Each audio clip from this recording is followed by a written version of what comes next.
Breaking news. Arrest ex-president who gave orders to Emefiele. Lawyers tells DSS.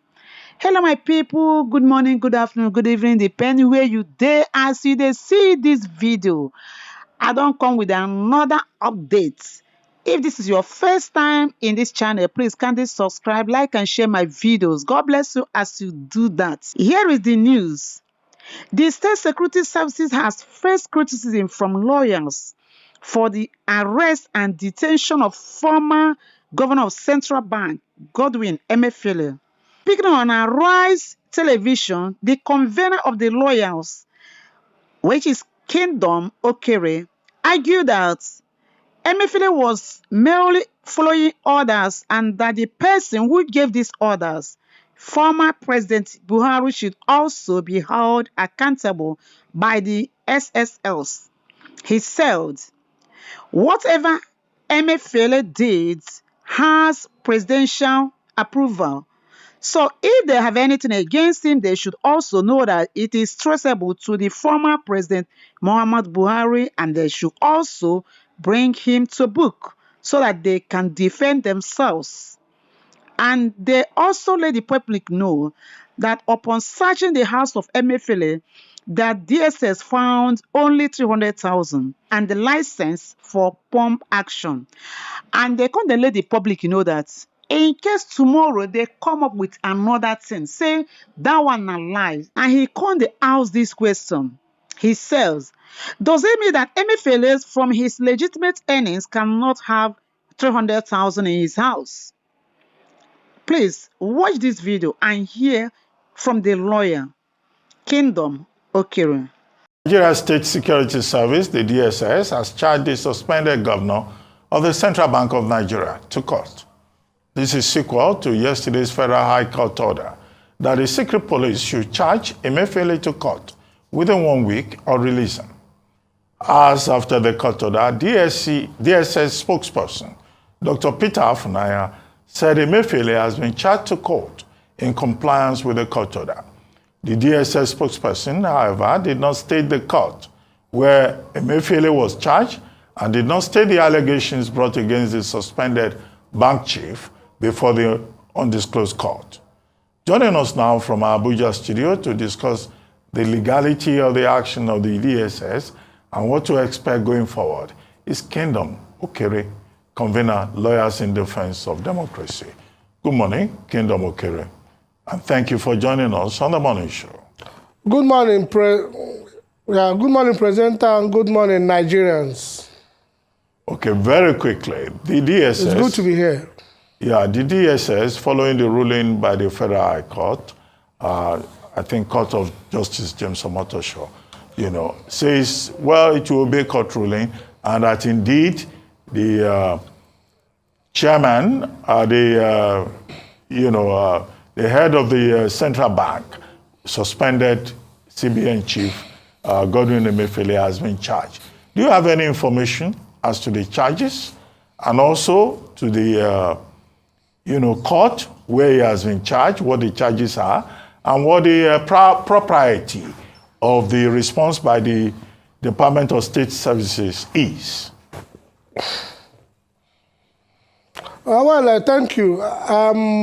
We just heard it from the press release of the DSS spokesperson that they will have charged him to court. Charging him to court is different from arraigning him. So that means they have commenced the procedure of charging him to court in compliance with the ruling of the Honorable Justice Muazu Hamza of the FCT High Court that have ordered them to either release him or charge him to court within 1 week. So we are yet, we've not seen a copy of the charge. Of course, the accused person who has been in illegal detention of the DSS and his lawyers should be privy to whatever charge that have been preferred against him. So definitely they will serve the charge on him or his lawyers.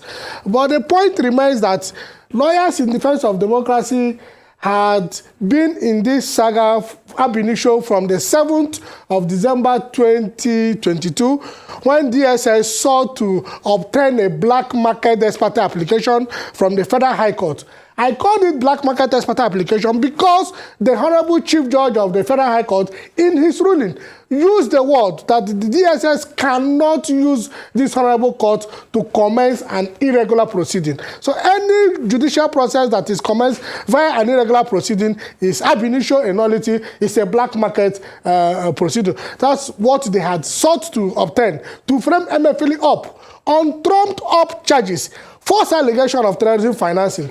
The Lawyers in Defense of Democracy held press conference in December where we alerted Nigerians that the DSS is about to frame this man up for what they allege to be terrorism financing and some financial crimes of national security dimension, which I described previously as a mere semantics and just using words to intimidate, harass, and to prefer false charges against the person of Godwin Emefiele. Thereafter, I'm taking us a historical background. Thereafter, on the 29th of December 2022, Justice M.A. Hassan of the FCT High Court made an order, a perpetual injunction restraining the DSS from preferring any trump-up charges of terrorism financing against suspended CBN Governor Godwin Emefiele. DSS participated in that proceeding, and as I'm talking to you, they have not appealed that decision. Or if they purport to have appealed that decision, there is no proper appeal existing in the Court of Appeal. Because if you want to appeal a matter, you have to file a notice of appeal, transmit your record. Record will be entered in the Court of Appeal. Appeal number will be given to you. That is when appeal has been properly filed and properly entered. DSS have not done that. That order by Honorable Justice M.A. Hassan subsists. So whatever purported charge they have gone to file against him in compliance with yesterday's court order by Honorable Justice Muazu Hamza still remains illegal ab initio, and that is our position. And unless a court of competent jurisdiction, a higher court, which is only the Court of Appeal, that can set aside the judgment of Honorable Justice M.A. Hassan that was delivered on the 29th of December 2022.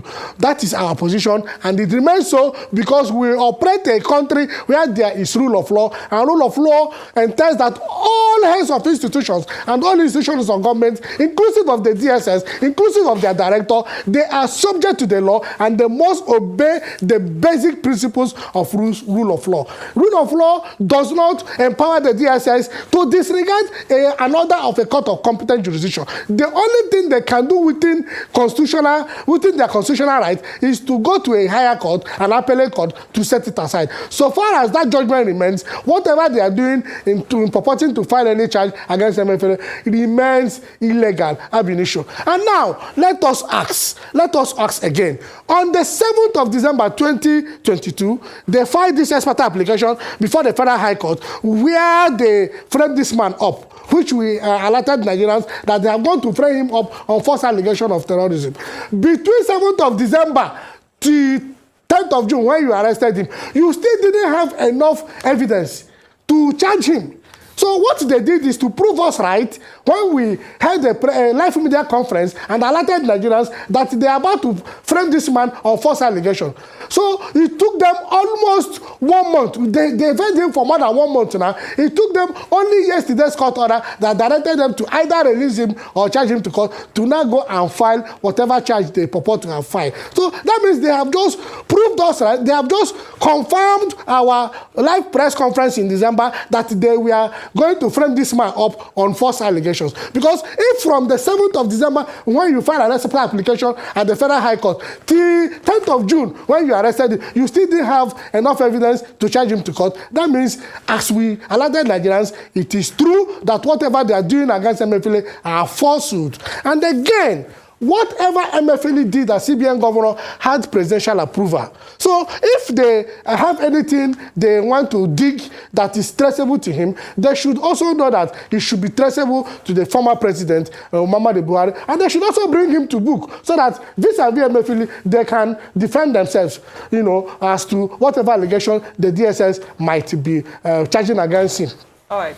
Be that as it may, DSS, upon searching upon searching Emefiele's house, found only 300,000 naira in his house. Does it mean that Emefiele, from his legitimate entitled earnings, cannot have 300,000 naira in his house? And a license for pump action. A license for pump action. That is the only thing they found in his house. Any other thing they come up tomorrow that they found in Emefiele's house is pure falsehood. The only two things they found in Emefiele's house is 300,000 naira cash and a license for pump action gun. And it took them almost more than 1 month, and until the court intervened yesterday for them to go and file a charge, which confirmed the entire story, the entire saga, and as pronounced by Honorable Justice M.A. Hassan, whatever they purport to file are trumped up terrorism allegations. They are falsehood ab initio, and they will remain so. All right. Thank you, Mr. Okere. As an institution, why is it difficult for the DSS because this is not the first time. We've had incidents whereby we've had to have, public outcry, organizations like yourself, civil society organizations coming up to speak in defense of some people held illegally in DSS, or at least against their fundamental human rights in DSS custody. What's the way forward? How do we end this, what could be said to be impunity? Because this is a democracy, and the rule of law must be obeyed. What is the solution? Because beyond suspended Governor Godwin Emefiele, there are other Nigerians, there are other people who have talked about the way the DSS handles cases. What's your solution to this? Well, of course, the DSS have track record of disobeying court order. Is their stock in trade. They also have a track record of invading people's home in the wee hours of the night or in the morning, like 2 o'clock, 2 a.m., 1 a.m. in the midnight, as they did to serving justices of the Supreme Court of Nigeria. And how did the matter ended? Of course, how the matter of the invasion of the serving justice of the Supreme Court of Nigeria, how it ended. So that is their stock in trade. DSS have always proved itself as an agency that flout the rule of law. They see themselves to be above the law, whereas they are established by just a piece of legislation. The Security Agencies Act, it is hereby established, State Security Department, just a piece of legislation that was given presidential signatory. That becomes that institution. And they now see themselves to be over and above the Constitution of the Federal Republic of Nigeria that established the federation, where all arms of government must operate within the ambit of the Constitution.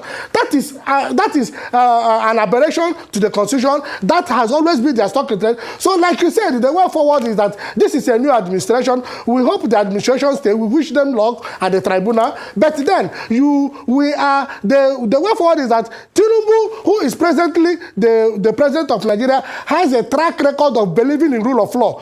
One example is that he fought former President Olusegun Obasanjo when he withheld the local government allocations due to Lagos State, because Tinubu felt that it is within the constitutional authority of the Lagos State Assembly to create more local governments or development centers, as they are properly called today. And President Obasanjo disagreed with him. He went to court. He pursued that cause diligently up to the Supreme Court, and he won. And several other cases, this man believes in the rule of law. He believes in opposition politics. So we are calling on the incumbent president, Bola Ahmed Tinubu, you should not allow the overzealousness of the Director General of DSS to tarnish your hard-earned reputation of believing in rule of law, or believing in opposition politics. And of course, in his inaugural speech, he promised Nigerians that he was going to rule in accordance with the rule of law, that he was not going to be a forceful president, that he was going to obey the Constitution which he swore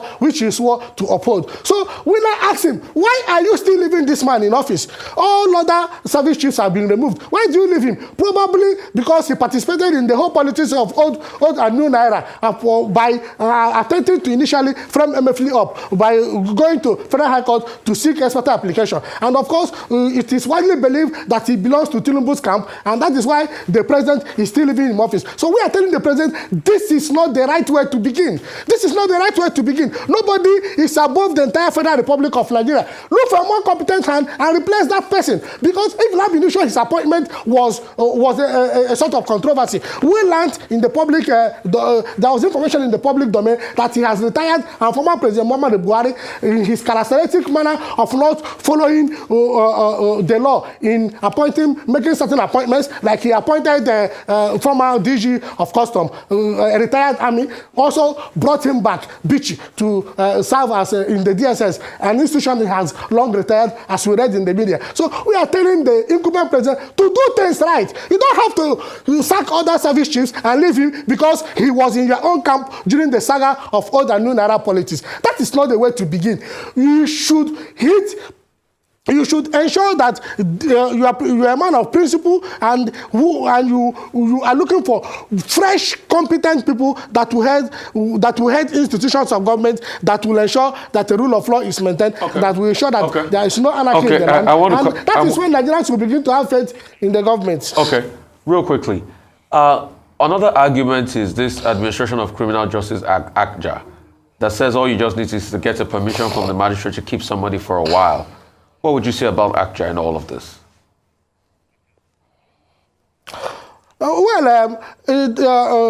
Any provision of any law that is inconsistent with the provision of the 1999 Constitution is ab initio illegal, is ab initio void, and to extent of its inconsistency is there in section 1, in subsection 3 of the 1999 Constitution. The Constitution remains supreme. So what is the law is what the Constitution says. And so if you look at section 35 of the 1999 Constitution, it says if any person is arrested, because you can arrest somebody. One of the limitations to freedom of liberty is if you want to arrest somebody for the purpose of bringing him to justice. So the Constitution says the person should be arraigned to court within a reasonable time. And if you look at subsection 5, it said where there is a court of competent jurisdiction within a kilometer of 4 radius, at least 1 day, or in any other case, 2 days, the person should be arraigned to court. That is what I believe in. The Constitution is the ground norm. Whatever provision the Administration of Criminal Justice have that is inconsistent with the 2 days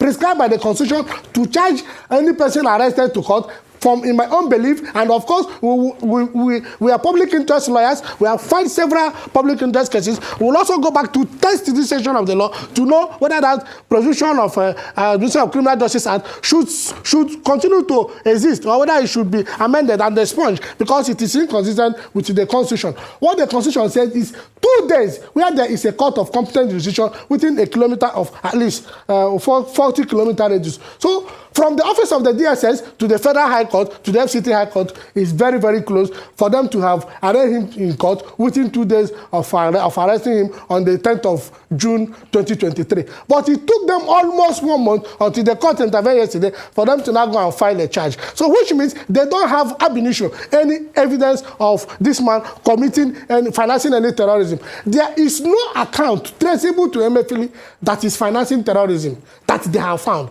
I stand to be proved wrong. Let them give us whatever the charge they have filed. At least it should be attached with proof of evidence. Whatever they have, let's look at it. Kingdom. The only 2 things they found in Emefiele's house, like I said previously. Kingdom, I get the arguments you've made about adjectival law.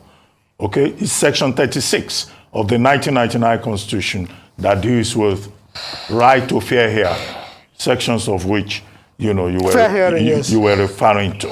Are you saying that there is a conflict between ACJA 2015 and Section 36 of the Constitution? Are you recommending that ACJA needs to be amended? Because what ACJA does is, in fact, to ensure speedy dispensation of justice. That's the first question. Are you also saying yes, sir. Just a moment. Are you also saying yes, that, look, what has taken place here is a fundamental enforcement of human rights procedure 2019. That's the basis on which the court ruled that Emefiele is entitled to his fundamental rights. Are you saying that the DSS, saying that, okay, it will now file charges, or it has filed charges, are you saying that the DSS has done something illegal in that regard? You were quoting a ruling in November 2022. Hold on. But you know also December. that the latest December, ruling in law, is the superior one. I don't want to speak Latin. If you could just help us clarify these issues. Okay, sir.